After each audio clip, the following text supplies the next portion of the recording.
హెజ్కేలు 37:12. కాబట్టి ప్రవచనమెత్తి వారితో ఇట్లనుము, ప్రభువుకు యెహోవా సెలవిచ్చినదేమనగా, నా ప్రజలారా మీరున్న సమాధులను నేను తెరచెదను. ఏమంట? మీరున్న సమాధులను నేను తెరచెదను. సమాధులలో నుండి మిమ్మల్ని బయటకు బయటికి రప్పించి ఇశ్రాయేలు దేశములోని తోడుకొని వచ్చేదను. ఎక్కడికంట? ఎక్కడికి? ఇశ్రాయేలు దేశములోనికి తోడుకొని వచ్చేదను.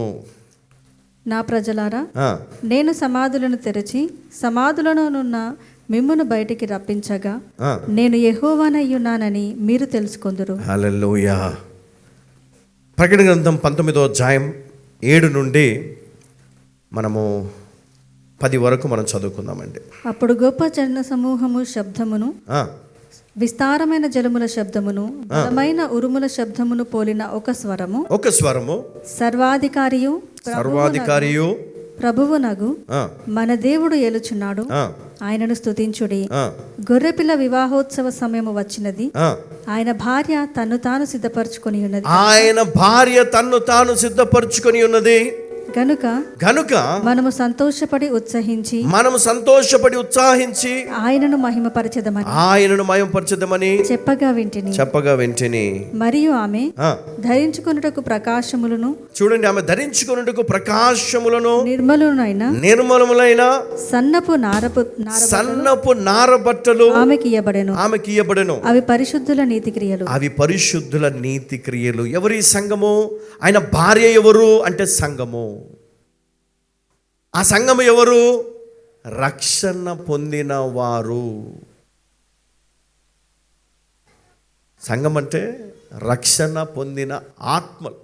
మరియు అతడు నాతో ఇలాగూ చెప్పాను, గొర్రెపిల్ల పెళ్లి విందుకు పిలువబడిన వారు, చూడండి, గొర్రెపిల్ల పెళ్లి విందుకు పిలువబడిన వారు ధన్యులని వ్రాయుము. మరియు ఈ మాటలు దేవుని యథార్థమైన మాటలని నాతో చెప్పెను. అందుకు నేను అతనికి నమస్కారము చేయుటకై అతని పాదముల ఎదుట సాగిలపడగా అతడు, వద్దు సుమి, నేను నీతోను యేసును గూర్చిన సాక్ష్యము చెప్పు నీ సహోదరులతోనూ సహదాసుడను. దేవునికే నమస్కారము చేయుము. యేసును గూర్చిన సాక్ష్యము ప్రవచన సారమని నీతో చెప్పాను. చాలండి. ఇప్పుడు ఈ భార్య ఇక్కడ మనం చూస్తూ ఉన్నాము, గొర్రెపిల్ల వివాహోత్సవం సమయము వచ్చినది, ఆయన భార్య తన్ను తాను సిద్ధపరుచుకొని ఉన్నది. గనుక మనము సంతోషపడి ఉత్సాహించి ఆయనను మయంపరచదమని చెప్పగా వెంటనే, మరియు ఆమె ధరించుకొనుటకు ప్రకాశములను నిర్మలములైన సన్నపు నారబట్టలు ఆమెకి ఇయ్యబడెను. ఎప్పుడు? ఈ 7 ఏండ్లు విందులో ఈ సంఘము, ఆయన భార్య సిద్ధపడి, అంటే ఈ లోకంలో జయించి అన్నిటిని సహించి లాజరు వలె అన్నిటినీ తగ్గించుకొని వారు ఆ గుంపులో చేరున్నారు. వీరు ఎక్కడున్నారంట? ఆ బలిపీఠము కింద వారి స్వరములో విన్నాడంట యోహాను. హల్లెలూయా కదా. మనం చనిపోగానే నరకానికి వెళ్ళాలా, పరదేశుకు వెళ్ళాలా అనేది అక్కడ డిసైడ్ అయిపోతాం. కాబట్టి దేవుని ప్రియ సంగమా, మరణానికి నీవు భయపడినట్లయితే అది నిన్ను మింగివేస్తుంది. ఆ మరణాన్ని కనుక నువ్వు అర్థం చేసుకుంటే,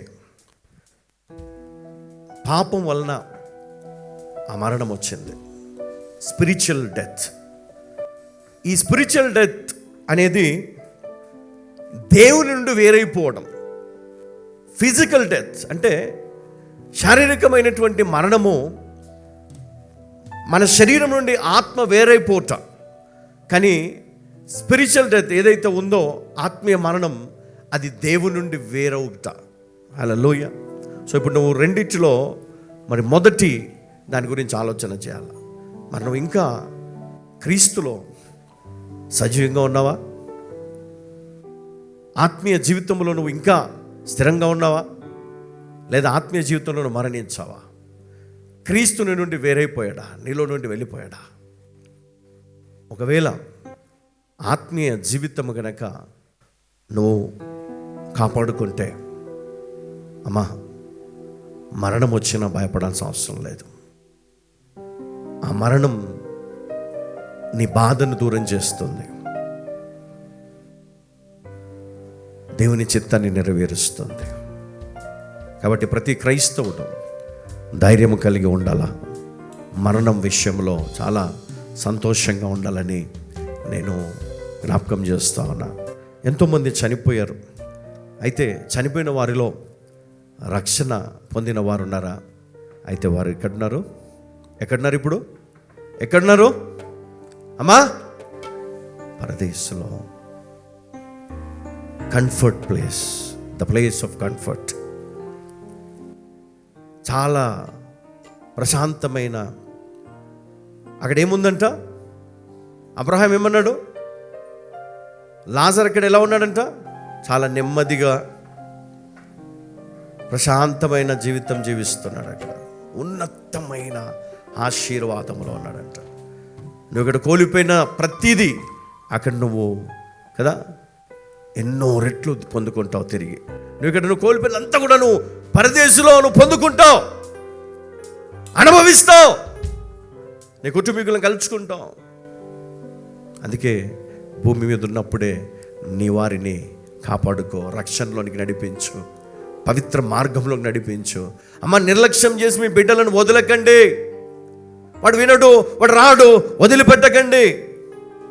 ఎందుకో తెలుసా? మరణం ఎటు నుంచి వస్తుందో తెలియదు. ధనవంతుని వలె ఆ నరకములో ఏడ్చుకుంటూ విలువలాడుతుంటే నువ్వు తట్టుకోగలవా? పరదేశంలో నుండి నువ్వు తట్టుకోలేవు. కాబట్టి నీ వారిని నువ్వు రక్షించుకో, నీ కుటుంబాన్ని దేవుని కొరకు సిద్ధపరచుకో. రాబోయే ఆ మరణాన్ని ఎదుర్కొని ఆ పరదేశంలో నీవు ఉన్నతమైన స్థితిలో ఆ దేవుని ఆరాధిస్తూ, ఆయన రాకడ, ఆ పెళ్ళు విందును, ఆ ఏడేండ్లు ఆ విందులో మనం దేవుణ్ణి గణపరుస్తూ సాక్ష్యమిస్తూ, మనము ఆ రాబోయే ఆయన యొక్క అధికారాన్ని బట్టి ఆ 1000 ఏళ్ల పాలనలో మనమును ఆయనతో కూడా ఉండాలని, అక్కడ మనము అనేకమైన వాటిపైన మనల్ని అధికారిగా నియమిస్తాడంట ఆయన, వాళ్ళ దేవుడు. హల్లెలూయా కదా. అనేకమైన వాటిపైన 10 పట్టణాలపైన నిన్ను అధికారిగా నియమిస్తాడు. బలా నమ్మకమైన మంచి దాసుడా కదా, నీకు ఇచ్చిన కొంచెంలో నువ్వు నమ్మకంగా ఉన్నావు కాబట్టి నిన్ను అనేకమైన వాటిపైన కదా 10 పట్టణాలపై నిన్ను అధికారిగా నియమిస్తారన్నాడు. అలాగే నీ దేవుడు కూడా 1000 ఏళ్ల పరిపాలనలో నీకు అధికారం ఇవ్వబోతా ఉన్నాడు. దేవునికి మహిమ కలుగును గాక. హల్లెలూయా.